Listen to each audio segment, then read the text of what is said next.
Hello, I'm Congresswoman Zoe Lofgren.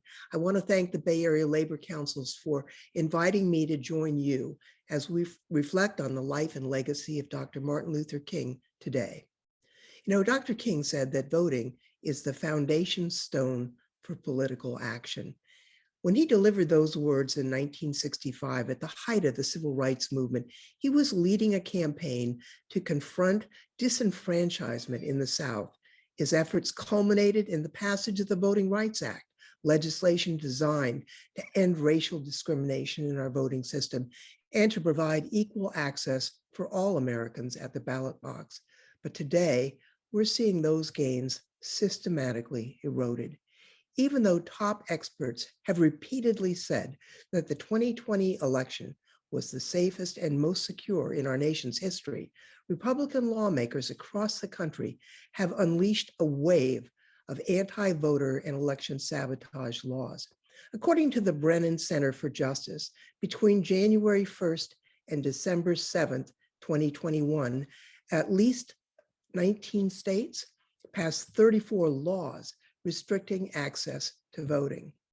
Last week, House Democrats responded to this assault on our democracy.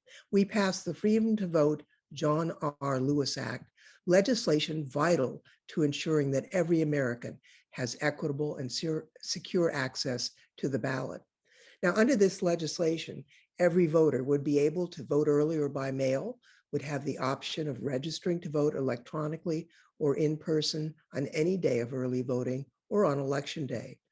The legislation also would unrig the political system by ending partisan gerrymandering, maybe the single biggest contributing factor to the bitter polarization we see today. The bill would also reinstate the full force of the Voting Rights Act pre-clearance formula and curb the influence of big money in politics.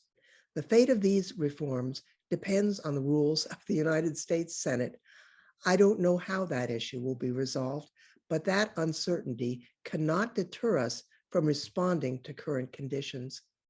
You know, by advancing this legislation, we are preserving the sacred trust of the American people and honoring the legacy of Dr. Martin Luther King Jr. I thank the Bay Area Labor Councils for all you do to support working men and women, the rule of law, and justice in our wonderful American country.